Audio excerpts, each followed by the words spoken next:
Good morning students. आज के lecture में अपन नई एक्सरसाइज 3 नंबर स्टार्ट करेंगे जो मैट्रिक्स है। इससे पहले अपन ने एक एक्सरसाइज कंप्लीट कर ली है डिफरेंशिएशन की। मैट्रिक्स एक्सरसाइज में अपन पढ़ेंगे बेसिक इंट्रोडक्शन की मैट्रिक्स होती क्या है, मैट्रिक्स कितने प्रकार की होती है, कौन कौन सी होती है। तो बेसिक चीजें आज अपन मैट्रिक्स के बारे में सीखेंगे। तो सबसे पहले सीखते हैं मैट्रिक्स। मैट्रिक्स का हिंदी क्या है? आव्यूह। तो आव्यूह किसे कहते हैं या मैट्रिक्स किसे कहते हैं? संख्याओं या राशियों, संख्या हो या चाहे कोई राशि हो, उनकी व्यवस्था होनी चाहिए, व्यवस्थित रूप से व्यवस्थित होने चाहिए। ऐसे नहीं कि इधर उधर हो, व्यवस्था होनी चाहिए, व्यवस्थित रूप। और वो व्यवस्थित रूप किस प्रकार होना चाहिए?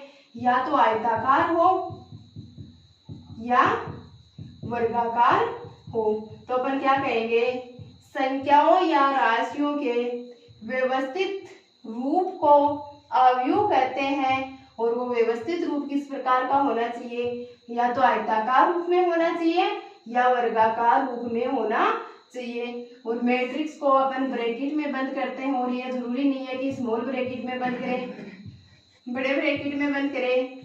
किस प्रकार के ब्रैकेट में भी अपन मैट्रिक्स को बंद कर सकते हैं और कह सकते हैं कि ये क्या है कि मैट्रिक्स है। इनमें से किसी भी रूप में अपन मैट्रिक्स को शो कर सकते हैं। तो मैट्रिक्स में एलिमेंट होते हैं वो व्यवस्थित रूप में होते हैं, या तो आयताकार होंगे या वर्गाकार होंगे।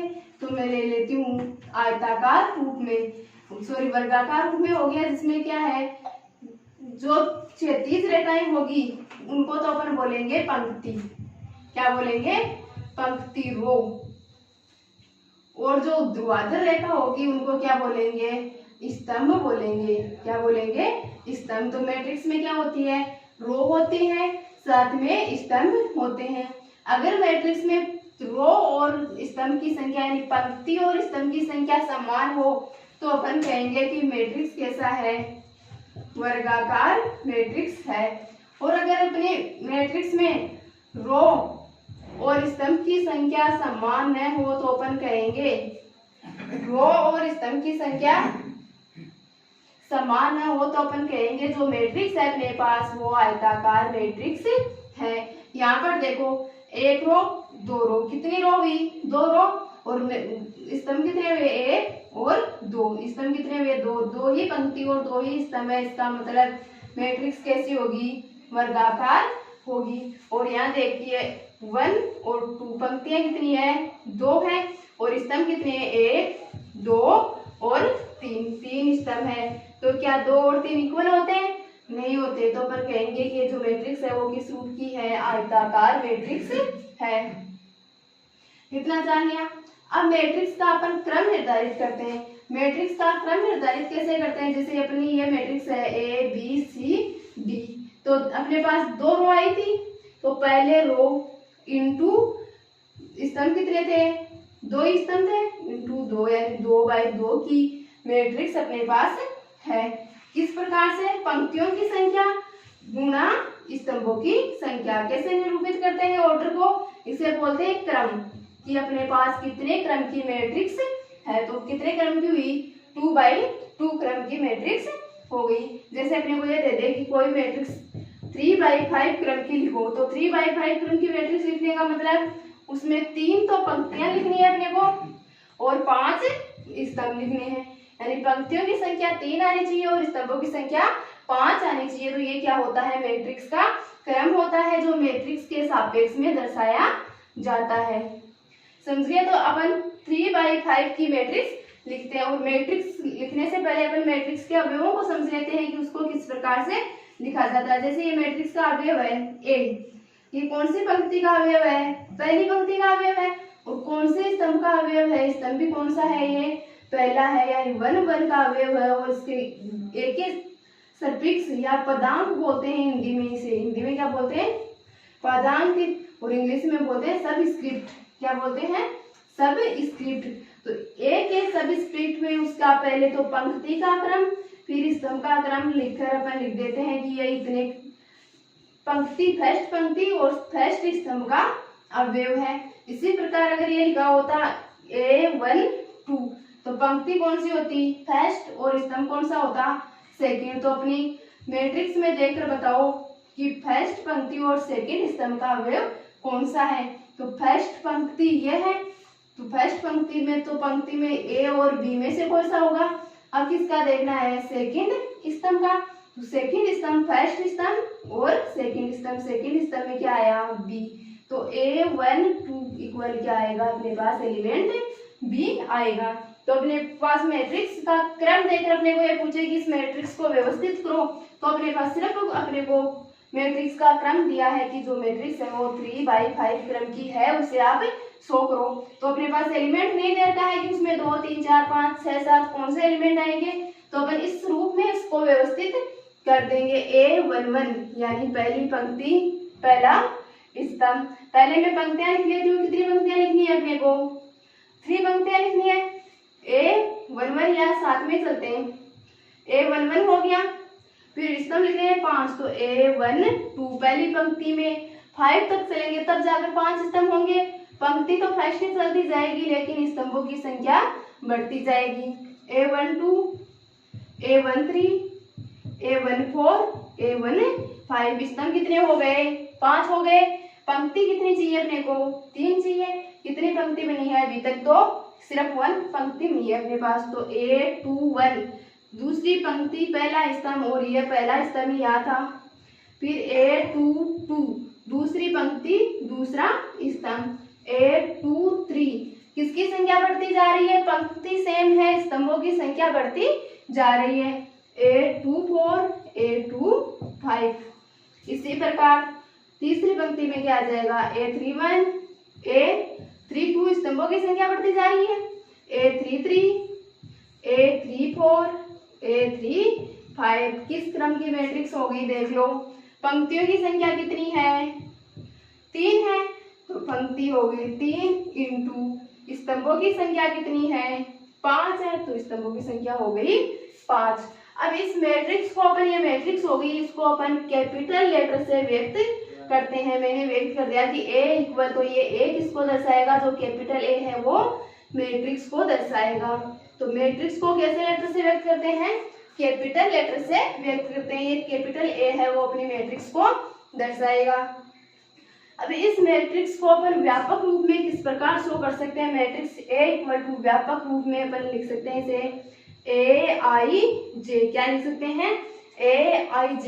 AIJ का मतलब क्या हो गया, अगर A11 की तरह इसको समझा जाए, A11 का मतलब हो गया कि पहली पंक्ति और पहले स्तंभ का एलिमेंट, और इसी प्रकार इसको समझा जाए तो क्या हो गया, I तो किसको निरूपित करेगा, पंक्ति को। फर्स्ट पदांक या फर्स्ट सबस्क्रिप्ट तो पंक्ति को निरूपित करता है, और सेकंड पदांक या सेकंड सबस्क्रिप्ट किसको निरूपित करता है, स्तंभ को निरूपित करता है। तो अपन क्या कहेंगे, जो AIJ है इसका मतलब, IJ का मतलब क्या हुआ, IV पंक्ति और जेवा स्तंभ। क्या है, IV पंक्ति और जेवा स्तंभ। ये मैट्रिक्स का अपन व्यापक रूप लिख रहे हैं, जो किस क्रम की मैट्रिक्स है, M/N क्रम की। यानी उस मैट्रिक्स में पंक्तियों की संख्या तो M है और स्तंभों की संख्या N है। पंक्तियों की संख्या तो क्या है, M है, और स्तंभों की संख्या N है। और IJ किसको निरूपित कर रहे हैं, IV पंक्ति को निरूपित कर रहा है I तो, और जेवे स्तंभ को निरूपित कर रहा है। तो इस प्रकार व्यापक रूप में अपन अपनी A मैट्रिक्स को लिखना चाहिए तो क्या लिखेंगे, A equal to AIJ। AIJ का मतलब IV पंक्ति और जेवा स्तंभ, और क्रम कौन सा है, कितनी पंक्तियां हैं, 3 पंक्ति और स्तंभ 5, तो 3/5 क्रम की मैट्रिक्स हो गई। तो व्यापक रूप हो गया A इक्वल AIJ 3/5। 3/5 का मतलब अब अपन इसमें से कोई भी एलिमेंट निकाल सकते हैं। किस प्रकार, I की वैल्यू जाएगी 1 2 3 तक। क्यों, यहाँ पर I पंक्ति को निरूपित कर रहा है, J स्तंभ को निरूपित कर रहा है, और यहाँ पर अपन जानते हैं किस क्रम में होता है, पंक्तियों की संख्या गुणा स्तंभों की संख्या। तो पंक्तियों की संख्या कितनी है, 3 है, यानी I की वैल्यू 3 तक जाएगी, और स्तंभों की संख्या कितनी है, 5 है, यानी J की वैल्यू 5 तक जाएगी। अब मैं यहाँ से लेती हूँ I की वैल्यू 2 ले लेती हूँ और J की वैल्यू 1 ले लेती हूँ, तो क्या बनेगा यहाँ पर A21 बनेगा। क्या बनेगा, A21 1 बनेगा। A21 मतलब दूसरी पंक्ति और पहले स्तंभ का एलिमेंट अपने को देखना है। दूसरी पंक्ति तो यह पहली पंक्ति और ये दूसरी पंक्ति और पहले स्तंभ का एलिमेंट क्या आया है अपने पास, A21 ही आया है। तो ये मैट्रिक्स का कौन सा रूप हो गया, व्यापक रूप हो गया, जिसमें ये पूरी मैट्रिक्स समाहित होगी। तो समझ गए व्यापक रूप क्या होता है। क्या देखा, मैट्रिक्स कहते हैं किसे हैं, राशियों या संख्याओं का वह व्यवस्थित रूप जिसको या तो आयताकार रूप में व्यवस्थित किया हुआ हो या वर्गाकार रूप में व्यवस्थित किया हो, उसे अपन क्या कहते हैं, आव्यूह कहते हैं। और आव्यूह को निरूपित करने के लिए कैसे भी ब्रैकेट का अपन यूज कर सकते हैं। सीख लिया। अब अपन ने बता दिया कि स्तंभ और पंक्तियों की संख्या, जो क्षैतिज लाइन होगी वो तो किसको निरूपित करेगी, पंक्तियों को निरूपित करेगी, और जो ध्रुवाधर लाइन होगी वो किसको निरूपित करेगी, स्तंभ को निरूपित करेगी। तो अगर पंक्ति और स्तंभों की संख्या बराबर हो जाए तो अपन कहेंगे मैट्रिक्स वर्गाकार है। और अगर पंक्ति और स्तंभों की संख्या बराबर न हो, पंक्तियों की संख्या भी अधिक हो सकती है और स्तंभों की संख्या भी अधिक हो सकती है, यह जरूरी नहीं है कि स्तंभों की संख्या ही अधिक हो, लेकिन बराबर नहीं होगी तब अपन कहेंगे कि अपनी मैट्रिक्स है वो आयताकार मैट्रिक्स है। इतनी सब चीज सीखने के बाद अपन ने सीखा मैट्रिक्स का क्रम लिखना। मैट्रिक्स का क्रम किस प्रकार लिखते हैं, तो मैट्रिक्स के सापेक्ष में या मैट्रिक्स के सबस्क्रिप्ट में, जो अपनी मैट्रिक्स होती है उसके सबस्क्रिप्ट में अपन मैट्रिक्स का क्रम लिखते हैं। और मैट्रिक्स के क्रम को किस प्रकार लिखते हैं, पंक्तियों की संख्या गुणा स्तंभों की संख्या। किस प्रकार लिखते हैं, पंक्तियों की संख्या गुणा स्तंभों की संख्या। यानी पहला वाला पदांक तो पंक्ति को बताता है और दूसरा पदांक स्तंभ को बताता है। यह लिखना सीखा अपन ने मैट्रिक्स का क्रम। मैट्रिक्स का क्रम लिखने के बाद में अपन ने वो कोई मैट्रिक्स दे दे कि ये मैट्रिक्स इतने क्रम की है और उसके एलिमेंट न दे, तो उस मैट्रिक्स को अपन किस प्रकार शो करेंगे, यानी मैट्रिक्स के अवयव बनाना अपन ने सीख लिया। मैट्रिक्स के अवयव अपन इस प्रकार बनाएंगे। मैट्रिक्स के अवयव बनाना सीख लिया। दूसरी बात अपन ने जानी कि मैट्रिक्स को किससे निरूपित करते हैं, कैपिटल लेटर से निरूपित करते हैं। और मैट्रिक्स को कैपिटल लेटर से अपन ने निरूपित कर दिया। और फिर अपन ने मैट्रिक्स को व्यापक रूप में लिखना सीखा। व्यापक रूप क्या होता है, A = मैट्रिक्स AIJM/N की फॉर्म में होता है, जहाँ I और J क्या होता है, I वीं पंक्ति और J वीं पंक्ति और M/N क्रम की है। तो अपन समझ गए M पंक्तियों की संख्या को निरूपित करेगा और N स्तंभों की संख्या को निरूपित करेगा। इसी के साथ एक ध्यान रखने की बात यह है कि मैट्रिक्स आव्यूह जो अपन पढ़ रहे हैं वो क्या है, एक व्यवस्था है। क्या है, एक व्यवस्था है। और अपन व्यवस्था का मान नहीं निकाल सकते, यानी इसकी कोई वैल्यू अपन नहीं निकाल सकते कि इसकी वैल्यू क्या होगी। मैट्रिक्स की वैल्यू निकालने के लिए, आव्यूह की वैल्यू निकालने के लिए अपन आव्यूह के बाद टॉपिक पढ़ेंगे सारणिक, डिटरमिनेट, सारणिक। तो आव्यूह की अगर अपने को वैल्यू निकालनी होगी तो अपन क्या बनाएंगे, उस आव्यूह का सारणिक बनाकर वैल्यू निकालेंगे। तो आव्यूह की वैल्यू नहीं निकाल सकते, क्यों, क्योंकि ये एक तरह से क्या है, एक व्यवस्था है। व्यवस्था होने के कारण अपन इसकी वैल्यू नहीं निकाल सकते। वैल्यू निकालने के लिए अपने को सारणिक बनाना पड़ेगा। तो यह अपन ने आव्यूह के बारे में बेसिक जानकारी पढ़ी कि आव्यूह मैट्रिक्स होता। पहले अपन ने जो समझा आव्यूह के बारे में उसको लिख लेते हैं कि आव्यूह होता क्या है, उस सारी डिटेल अपन लिख लेते हैं। सबसे पहले आव्यूह की डेफिनेशन लिखते हैं। आव्यूह की डेफिनेशन में लिखते हैं संख्याओं के आयताकार या वर्गाकार रूप में व्यवस्था हो। आयताकार या वर्गाकार रूप की व्यवस्था को क्या कहते हैं, अपन आव्यूह कहते हैं। आव्यूह कहते हैं। तो ये क्या होगी, अपने पास आव्यूह की डेफिनेशन हो गई। अभी आव्यूह में जो संख्याएं हैं वो संख्या कैसी हो सकती है, संख्याएं वास्तविक भी हो सकती है, समिश्र भी हो सकती है। संख्याएं वास्तविक तथा समिश्र हो सकती है। वास्तविक तथा संख्याएं वास्तविक तथा समिश्र हो सकती है। वास्तविक भी हो सकती है और समिश्र भी हो सकती है। फिर अपन ने क्या सीखा, अपन ने सीखा कि आव्यूह को कैपिटल लेटर से व्यक्त करते हैं। किससे व्यक्त करते हैं? कैपिटल लेटर से व्यक्त करते हैं। कैपिटल लेटर से व्यक्त करते हैं। जैसे ए बी सी डी, कोई भी कैपिटल लेटर हो सकता है, उससे अपन अवयव को व्यक्त करते हैं। और अवयव के अवयवों को अपन व्यक्त करते हैं स्मॉल लेटर से। इसके बाद अपन ने सीखा कि अवयव के लिए कैसा भी कोष्टक अपन काम में ले सकते हैं। जरूरी नहीं कि वो स्मॉल ब्रैकेट हो या बड़ा ब्रैकेट हो, कैसा भी ब्रैकेट अपन अवयव के लिए काम में ले सकते हैं। फिर अपन ने देखा कि अवयव का मान नहीं निकाला जा सकता, अवयव का मान नहीं ज्ञात किया जा सकता, वैल्यू नहीं ज्ञात की जा सकती। क्यों? क्योंकि अवयव क्या होती है? एक व्यवस्था होती है। तो अवयव का मान वैल्यू नहीं ज्ञात किया जा सकता, मान नहीं ज्ञात किया जा सकता। इसके बाद में अपन ने क्या सीखा? इसके बाद में अपन ने सीखा अवयव का क्रम कैसे लिखते हैं अवयव को। तो अवयव का क्रम, अवयव का क्रम किस प्रकार से होता है? अवयव के सापेक्ष में m बाई n, अवयव के सापेक्ष में क्या लिखते हैं अपन? m बाई n लिखते हैं। जहाँ m तो क्या होता है? जहाँ m निरूपित करता है पंक्तियों की संख्या को। m किसको निरूपित करता है? पंक्तियों की संख्या को। पंक्तियों की संख्या m होती है और n क्या होता है? n होता है स्तंभों की संख्या। n क्या होता है? स्तंभों की संख्या।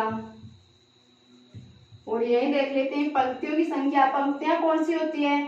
जो क्षैतिज दिशा में होती है वो तो पंक्तियां होती है, और जो ऊर्ध्वाधर दिशा में होते हैं वो क्या होते हैं? स्तंभ होते हैं। तो पंक्तियों की संख्या m पंक्तियों की संख्या को निरूपित करता है और n स्तंभों की संख्या को निरूपित करता है। इसके बाद में अपन ने क्या सीखा? अवयवों को व्यापक रूप में व्यवस्थित करना। तो अवयव का व्यापक रूप, अवयव का व्यापक रूप क्या हो जाएगा? जैसे कोई अवयव है कैपिटल ए, अवयव को कैपिटल लेटर से व्यक्त करते हैं। तो कोई अवयव है कैपिटल ए, उसको व्यापक रूप में लिखेंगे ए आई जे, और सापेक्ष में लिख देंगे यानी क्रम लिख देंगे उसका m बाई n। आई किसको निरूपित करता है? आई निरूपित करता है आई वी पंक्ति को, आई वी पंक्ति को। और जे किसको निरूपित करता है? जे निरूपित करता है जेवे स्तंभ को। किसको निरूपित करता है? जेवे स्तंभ को। तो समझ लिया आई और जे क्या होते हैं, और m और n क्या होते हैं? वही m पंक्तियों की संख्या को निरूपित करेगा और n स्तंभों की संख्या को निरूपित करेगा। क्योंकि किस प्रकार की मैट्रिक्स, किस क्रम की मैट्रिक्स है? m बाई n क्रम की मैट्रिक्स है। तो यह तो हो गई मैट्रिक्स के बारे में नॉर्मल प्रकार। देखते हैं अवयव के अपन टोटल 8 प्रकार पढ़ेंगे। कितने प्रकार पढ़ेंगे? 8 प्रकार पढ़ेंगे। फर्स्ट प्रकार देखते हैं पंक्ति अवयव। क्या? पंक्ति अवयव। पंक्ति अवयव क्या होता है? जिसमें पंक्ति की संख्या 1 होनी चाहिए, स्तंभ चाहे कितने भी हो, तो उस अवयव को क्या कहेंगे? पंक्ति अवयव। तो वह अवयव या ऐसा अवयव जिसमें पंक्ति की संख्या 1 हो, वह अवयव जिसमें पंक्ति की संख्या 1 हो, क्या कहलाता है? वो पंक्ति अवयव कहलाता है। और ऐसे अवयव का क्रम क्या हो जाएगा? अपन क्रम लिखते हैं m बाई n। पंक्ति की संख्या 1 है यानी m का मान क्या है? 1 है, तो क्या हो जाएगा? m 1 गुणा n हो जाएगा। मतलब कि m इक्वल टू 1 है, तो अपन कहेंगे वो अवयव कैसा है? पंक्ति अवयव। स्तंभों की संख्या चाहे जितनी हो लेकिन पंक्ति की संख्या कितनी हो? 1 हो, तो अपन कहेंगे कि जो अवयव है वो कैसा है? पंक्ति अवयव है। एक एग्जांपल देख लेते हैं। A1 दे रखा है अपने को A11, A12, A13, A14। इसमें पंक्ति की संख्या कितनी है? सिर्फ 1 है। और स्तंभों की संख्या कितनी है? 1 2 3 4, स्तंभों की संख्या 4 है। तो 1 बाई 4 क्रम का क्या है? पंक्ति आव्यूह है जिसमें पंक्ति की संख्या 1 है। सेकेंड टाइम पढ़ेंगे अपन स्तंभ आव्यूह। स्तंभ आव्यूह या कॉलम मैट्रिक्स।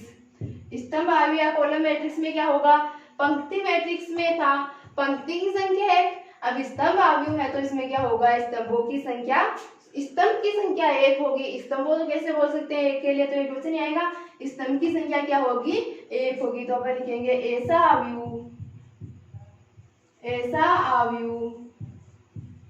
जिसमें स्तंभ की संख्या 1 हो। स्तंभ की संख्या, स्तंभ की कौन रिप्रेजेंट करता है स्तंभों की संख्या को, n, और उस n की वैल्यू क्या होनी चाहिए, 1 होनी चाहिए। यहाँ पर भी अपना एक छूट गया, जिसमें पंक्तियों की संख्या हो, कितनी हो, 1 हो। जिसमें पंक्तियों की संख्या 1 हो उसे पंक्ति आव्यूह, और जिसमें स्तंभ की संख्या 1 हो उसे स्तंभ आव्यूह कहते हैं। यहाँ पर n की वैल्यू 1 हो गई तो क्रम क्या हो जाएगा, क्रम हो जाएगा m/1। m/1 पंक्ति कितनी भी हो सकती है लेकिन स्तंभ कितना रहेगा, सिर्फ 1 रहेगा। कोई मैट्रिक्स लिख लेते हैं A, या फिर इसे नाम दे देती हूँ B मैट्रिक्स। एग्जाम्पल के तौर पर A11, A12, A13। पंक्तियों की संख्या मैंने बताया था क्षैतिज क्या होती है, पंक्ति होती है क्षैतिज दिशा में, तो क्षैतिज दिशा में पंक्ति 1 2 3, पंक्तियों की संख्या 3 इंटू रो की संख्या ऊर्ध्वाधर दिशा में 1, 3/1 क्रम की मैट्रिक्स है। इस क्रम की मैट्रिक्स है अपने पास 3/1 क्रम की मैट्रिक्स है, तो अपन क्या कहेंगे कि 3/1 क्रम का स्तंभ आव्यूह है अपने पास। तो स्तंभ आव्यूह और पंक्ति आव्यूह समझे। थर्ड देखते हैं अपन शून्य आव्यूह। क्या शून्य आव्यूह या जीरो मैट्रिक्स। शून्य आव्यूह क्या होता है, ऐसा आव्यूह जिसके प्रत्येक अवयव शून्य हो। तो ऐसा आव्यूह जिसके प्रत्येक अवयव शून्य हो, यानी सभी एलिमेंट शून्य हो जाएंगे तो अपन उस मैट्रिक्स को क्या कहेंगे, जीरो मैट्रिक्स कहेंगे। और इस जीरो मैट्रिक्स को अपन कैपिटल जीरो यानी जीरो से निरूपित करते हैं, जीरो का बड़ा रूप से अपन निरूपित करते हैं। इक्वल क्या होगा, सभी अवयव जीरो होंगे। ये जरूरी नहीं कि स्तंभों की संख्या और पंक्तियों की संख्या इक्वल हो या नहीं हो। यहाँ कितने क्रम की हो गई, 3/3 क्रम की हो गई। दूसरी ये भी लिख सकते हैं अपन,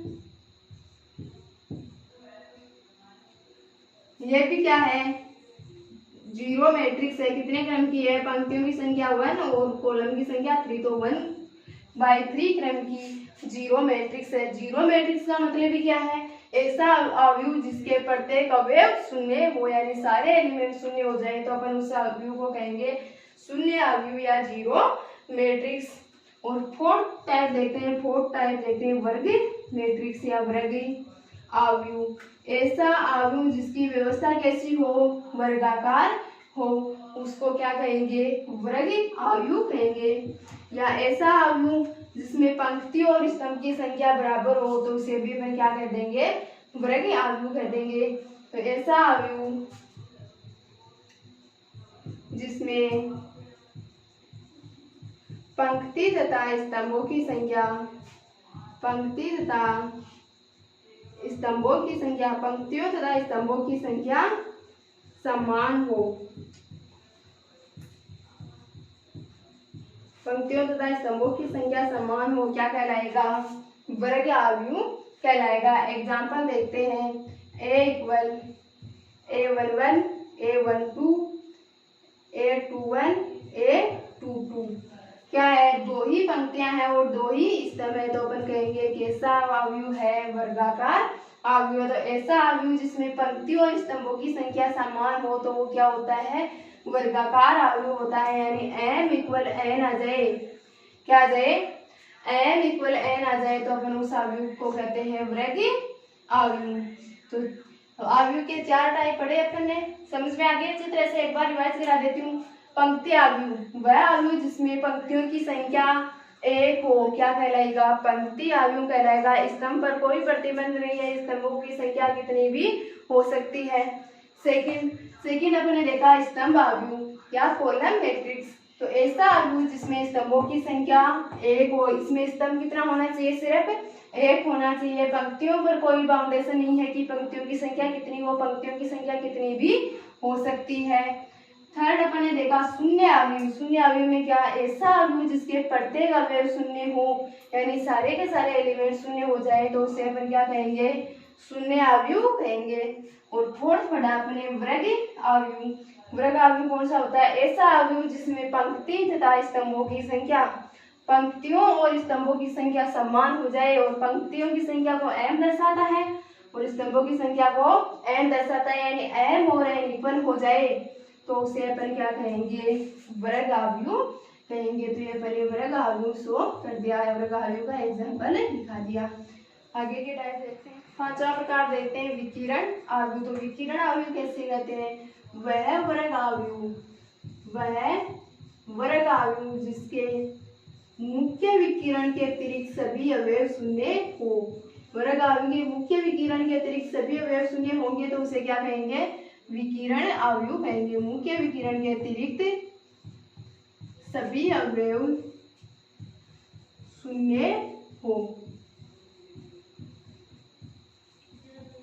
या कोई वर्ग अवयव देता है और उस वर्ग अवयव के मुख्य विकिरण के अतिरिक्त बाकी जो एलिमेंट होंगे वो शून्य हो जाए तो अपन कहेंगे ये अवयव कैसा है, विकिरण अवयव है। एग्जाम्पल देखते हैं। A इक्वल टू कोई विकिरण अवयव दे रखा है, वर्ग अवयव दे रखा है अपने पास में 1 0 0 0 2 0 0 0 और 4। इस वर्ग अवयव को अपन क्या कहेंगे, इस वर्ग अवयव को कहेंगे अपन विकिरण अवयव। क्यों, क्योंकि इसमें मुख्य विकिरण के अलावा, यही है मुख्य विकिरण, इस मुख्य विकिरण के अलावा सभी अवयव क्या होते हैं, शून्य होते हैं। और मुख्य विकिरण के अलावा सभी अवयव शून्य है तो अपन कहेंगे जो अवयव दे रखा है वो कैसा अवयव है, विकिरण अवयव है। और इस अवयव का क्रम क्या है, 3/3 क्रम का अवयव है। 6 देखते हैं अदिश अवयव। कौन सा अवयव, अदिश अवयव है।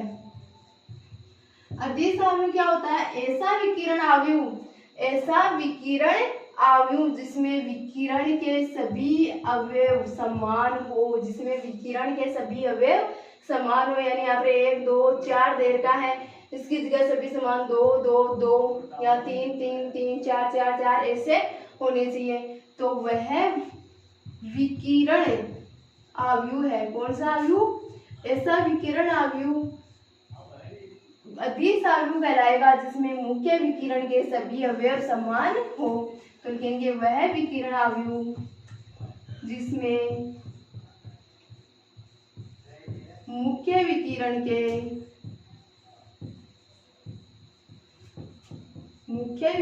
के सभी अवयव समान हो। मुख्य विकिरण के सभी अवयव समान होंगे तो अपन क्या कहेंगे कि वो अवयव कैसा है, अदिश अवयव है। तो एग्जांपल देखते हैं। एक बार देर काटने को 5 0 0 0 5 0 0 0 5 क्रम तो क्या हो गया 3/3 का। और मुख्य विकिरण के अवयव, मुख्य विकिरण के जो अवयव आए अपने पास वो क्या हो गए, समान हो गए 5 5 5। तो ये क्या हो गया अपने पास, अदिश अवयव हो गया। और नेक्स्ट प्रकार आएगा अपने पास इकाई अवयव। तो इकाई अवयव क्या हो जाएगा, इकाई अवयव में क्या होगा, जो मुख्य विकिरण के अवयव हैं वो प्रत्येक अवयव क्या होना चाहिए, एक एक एक होना चाहिए। इकाई का मतलब एक, यानी प्रत्येक अवयव एक होगा तो वो क्या होगा, तो वो अदिश अवयव क्या बन जाएगा, इकाई अवयव बन जाएगा। तो ऐसा अदिश अवयव, ऐसा अदिश अवयव जिसमें मुख्य विकिरण के प्रत्येक अवयव, मुख्य विकिरण के प्रत्येक अवयव इकाई हो। अगर मुख्य विकिरण के प्रत्येक अवयव इकाई होंगे तो वो क्या होगा, इकाई आव्यूह होगा। लेकिन मैट्रिक्स कौन सा, साधारण मैट्रिक्स न होकर कैसा मैट्रिक्स होना चाहिए, अदिश मैट्रिक्स होना चाहिए। यहाँ पर अपन अदिश की जगह विकिरण मैट्रिक्स भी बोल सकते थे, यानी ऐसा विकिरण मैट्रिक्स जिसमें मुख्य विकिरण के प्रत्येक अवयव इकाई हो। तो एग्जाम्पल दिखाते हैं। ये ए किसको निरूपित करता है, मैट्रिक्स को। A इक्वल 1, मुख्य विकिरण का अवयव क्या होना चाहिए, इकाई होना चाहिए। और इसके अतिरिक्त अदिश है तो इसके अतिरिक्त बाकी अवयव क्या हो जाएंगे, 0 1 0 0 1 0 0 0 1। क्या हुआ, मुख्य विकिरण का प्रत्येक अवयव इकाई अवयव हो गया और बाकी अवयव शून्य हो गए। इसका मतलब अपने पास जो मैट्रिक्स है 3/3 क्रम की, वो क्या है, इकाई आव्यूह है। क्या है वो, इकाई आव्यूह है। और लास्ट टाइप देखते हैं जो कौन सा है, त्रिभुजाकार आव्यूह। नेक्स्ट और लास्ट प्रकार देखते हैं त्रिभुजाकार आव्यूह। त्रिभुजाकार आव्यूह, त्रिभुजाकार आव्यूह दो प्रकार के होते हैं। फर्स्ट होता है ऊपरी त्रिभुजाकार आव्यूह। कैसा होता है, ऊपरी त्रिभुजाकार आव्यूह। और सेकंड हो जाएगा निम्न त्रिभुजाकार आव्यूह है। ऊपरी त्रिभुजाकार आव्यूह और निम्न त्रिभुजाकार आव्यूह। तो त्रिभुजाकार आव्यूह कितने प्रकार के होते हैं, दो प्रकार के, ऊपरी त्रिभुजाकार आव्यूह और निम्न त्रिभुजाकार आव्यूह।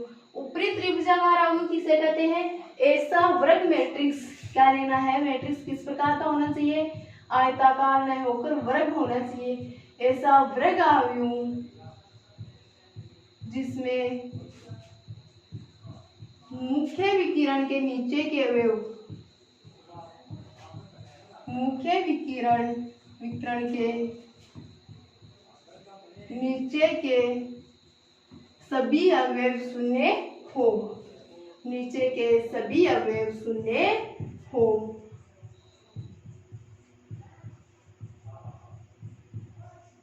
सभी अवयव शून्य हो। ऊपरी त्रिभुजाकार आव्यूह ऐसा वर्ग आव्यूह जिसमें मुख्य विकिरण के नीचे के सभी अवयव शून्य हो। मुख्य विकिरण के नीचे के सभी अवयव शून्य हो जाएंगे तो वो वर्ग आव्यूह क्या कहलाएगा, ऊपरी त्रिभुजाकार आव्यूह कहलाएगा। एग्जाम्पल देखते हैं 1 3 5 0 2 4 0 0 3।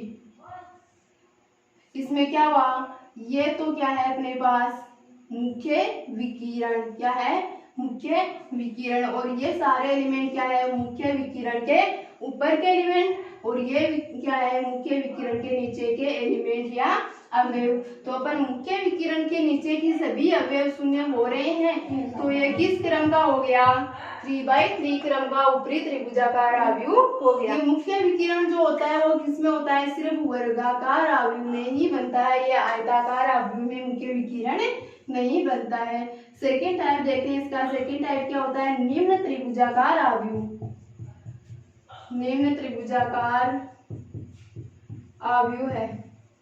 निम्न त्रिभुजाकार आव्यूह में क्या होगा, मुख्य विकिरण के ऊपर के सारे अवयव शून्य हो जाएंगे। तो लिखेंगे ऐसा वर्ग आव्यूह, ऐसा वर्ग आव्यूह है जिसमें मुख्य विकिरण